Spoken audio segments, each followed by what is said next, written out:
नमस्कार। आकाशवाणी से प्रस्तुत है समाचार संध्या।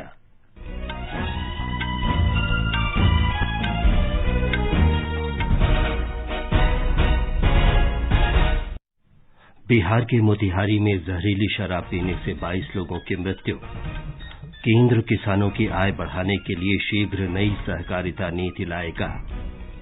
केंद्रीय मंत्री डॉक्टर जितेंद्र सिंह ने कहा, विश्व में मधुमेह अनुसंधान का नेतृत्व करने के लिए भारत पूरी तरह तैयार।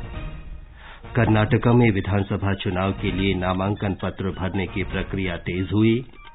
सूडान की राजधानी खर्तूम में सेना और अर्धसैनिक बलों के बीच भीषण संघर्ष की खबर। आईपीएल क्रिकेट में बेंगलुरु में रॉयल चैलेंजर्स बेंगलोर ने दिल्ली कैपिटल्स को 23 रन से हराया और लखनऊ में पंजाब किंग्स और लखनऊ सुपर जायंट्स का बीच मैच जारी। समाचार संध्या के साथ मैं विमलेंदु पांडे। बिहार के पूर्वी चंपारण जिले में मोतिहारी के विभिन्न इलाकों में जहरीली शराब पीने से 22 लोगों की मौत हो गई है। 17 लोगों की हालत गंभीर बनी हुई है।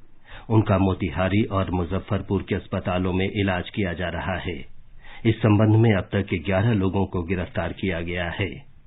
मुख्यमंत्री नीतीश कुमार ने इसे दुखद घटना बताते हुए इससे जुड़ी सभी जानकारी मांगी है। अप्रैल 2016 में नीतीश कुमार सरकार ने बिहार में शराब की बिक्री और सेवन पर प्रतिबंध लगा दिया था। केंद्रीय सहकारिता राज्य मंत्री बनवारी लाल वर्मा ने कहा है कि केंद्र सरकार किसानों की आय बढ़ाने के लिए शीघ्र ही एक नई सहकारिता नीति लाएगी। आज पुणे में बैकुंठ मेहता सहकारिता अनुसंधान संस्थान के दीक्षांत समारोह में भाग लेने के बाद श्री वर्मा ने कहा कि केंद्र सरकार विश्व की सबसे बड़ी खाद्य भंडारण योजना तैयार कर रही है। इस योजना पर जल्द अमल किया जाएगा ताकि किसानों की उपज बर्बाद होने से रोकी जा सके। उन्होंने कहा कि वर्तमान में देश की अनाज भंडारण क्षमता आवश्यकता का मात्र 47% है।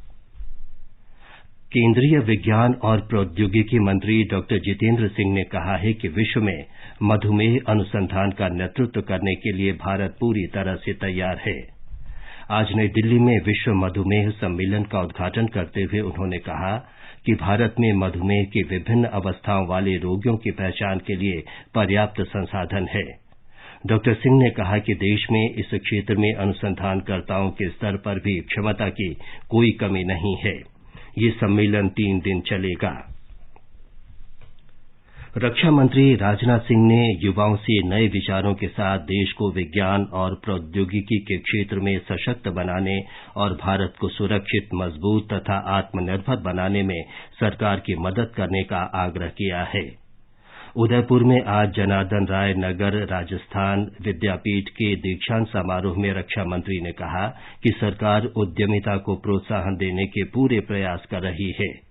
एंटरप्रेन्योरशिप का एक हेल्दी एनवायरनमेंट हमारे देश में तैयार करने की कोशिश की गई है और मैं कह सकता हूं कि उसमें हम सबको काफी कामयाबी मिली है। यदि हम हेल्दी एंटरप्रेन्योरशिप यानी उद्यमिता का हेल्दी एनवायरनमेंट, एक स्वस्थ वातावरण हम पैदा करना चाहते हैं, हमारी जो कोशिश है उद्यमिता का भाव, सेंस ऑफ एंटरप्रेन्योरशिप हमारे बच्चों के अंदर पैदा हो और हमारा भारत जो आज दुनिया की टॉप 5 इकोनॉमी में है, उनकी उद्यमिता के कारण यह दुनिया की टॉप मोस्ट इकोनॉमी बनकर खड़ा हो जाए। इसलिए मैं यह बात नहीं कह रहा हूं। श्री सिंह ने महाराणा प्रताप की प्रतिमा का अनावरण भी किया। उन्होंने कहा कि महान व्यक्तियों की प्रतिमाएं कृतज्ञता व्यक्त करने, उनके विचारों को सहेजने और आने वाली पीढ़ी को उनसे परिचित कराने का माध्यम है। उन्होंने 32 विद्यार्थियों को डॉक्टरेट की उपाधि भी प्रदान की।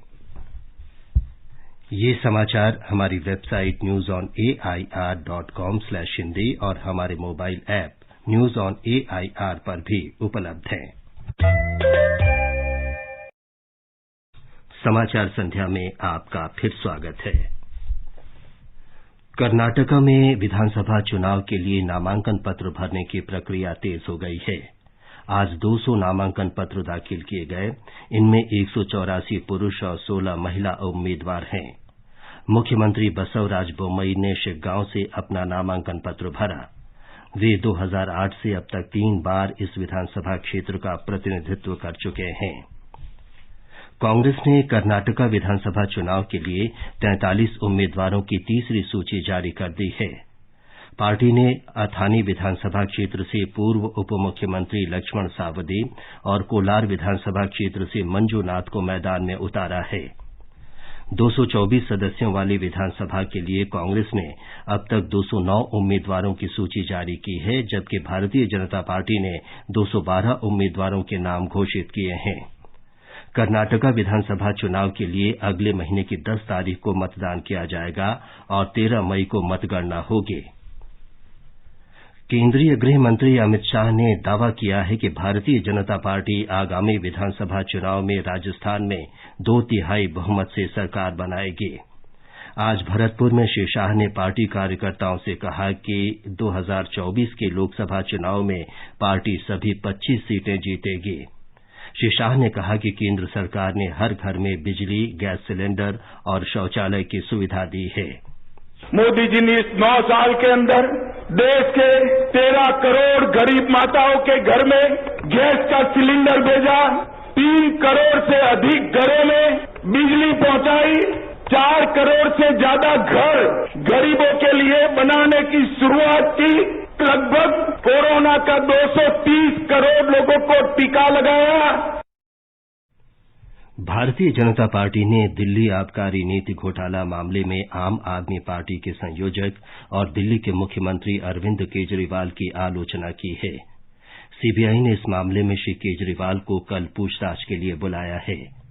पार्टी प्रवक्ता गौरव भाटिया ने नई दिल्ली में पत्रकारों को बताया कि आबकारी नीति के प्रारूप को जिस बैठक में स्वीकृत किया गया था, उसकी अध्यक्षता श्री केजरीवाल ने ही की थी।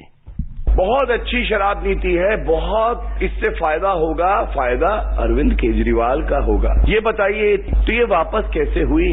आपकी आज्ञा के बिना तो ये वापस हो नहीं सकती है। और तभी हम लोग कह रहे हैं कि किंग पिन जो है भ्रष्टाचार की शतरंज का, वो तो अरविंद केजरीवाल है।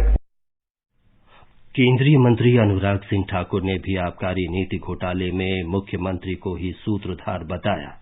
जो भ्रष्टाचार के खिलाफ आंदोलन करने की बात करते थे, आज भ्रष्टाचार के दलदल में डूबते हुए नजर आते हैं। श्रीमान अरविंद केजरीवाल की पूरी सरकार, एक के बाद दूसरा मंत्री जेल गया। शराब घोटाले में दिल्ली में जो लूट हुई और लूट की खुली छूट अरविंद केजरीवाल जी के नाक के तले हुई। ये समाचार आकाशवाणी से प्रसारित किए जा रहे हैं। ताजा समाचार जानने के लिए आप हमारे Twitter handle @AIR News Hindi को फॉलो कर सकते हैं। ये आकाशवाणी है। अब सुनिए आकाशवाणी के लोकप्रिय कार्यक्रम प्रधानमंत्री के मन की बात पर आधारित विशेष श्रृंखला। आज की कड़ी का विषय है मानवता के लिए बढ़े हाथ। लोग, आवाज और सीधा संवाद, यानी आपके हम सब के मन की बात। जी हाँ, ऐसे ही करोड़ों लोगों से जुड़ जाते हैं हमारे प्रधानमंत्री हर महीने मन की बात प्रोग्राम के साथ। आकाशवाणी पर ये सिलसिला इस महीने यानी अप्रैल में 100वीं कड़ी के साथ जारी रहेगा। इसी विशेष मौके पर मन की बात कार्यक्रम से प्रधानमंत्री के चुनिंदा संबोधनों को फिर प्रस्तुत किया जा रहा है। इस विशेष कार्यक्रम की 64वीं कड़ी में पेश है प्रधानमंत्री का वो संदेश जिसमें उन्होंने कोरोना संकट के दौरान दुनिया की ओर भारत के बढ़े हाथ की जानकारी दी। भारतीय संस्कृति पूरी धरती को ही अपना परिवार मानती है। कोरोना की महामारी के दौरान भारत ने इस सोच के साथ दुनिया की ओर हाथ बढ़ाया। दुनिया के तमाम देशों को दवाएं भेजने में भारत पीछे नहीं रहा। भारत के इस कदम की जानकारी देते हुए प्रधानमंत्री ने 26 अप्रैल 2020 को मन की बात में कहा कि मानवता के लिए भारत ने ये कदम उठाया है। संकट की इस घड़ी में दुनिया के लिए भी, समृद्ध देशों के लिए भी दवाइयों का संकट बहुत ज्यादा रहा है। एक ऐसा समय है कि अगर भारत दुनिया को दवाइयां न भी दे तो कोई भारत को दोषी नहीं मानता। हर देश समझ रहा है कि भारत के लिए भी उसकी प्राथमिकता अपने नागरिकों का जीवन बचाना है।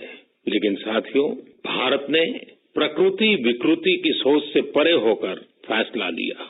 भारत ने अपनी संस्कृति के अनुरूप फैसला लिया। हमने भारत की आवश्यकताओं के लिए जो करना था उसका प्रयास तो बढ़ाया ही, लेकिन दुनिया भर से आ रही मानवता की रक्षा की पुकार पर भी पूरा ध्यान दिया।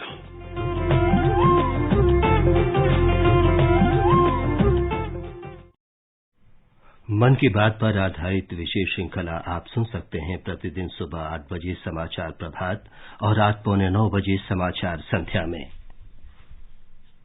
राष्ट्रपति द्रौपदी मुर्मू, उपराष्ट्रपति जगदीप धनखड़ और प्रधानमंत्री नरेंद्र मोदी ने उत्तर प्रदेश के शाहजहांपुर में सड़क दुर्घटना में लोगों की मृत्यु पर दुख व्यक्त किया है।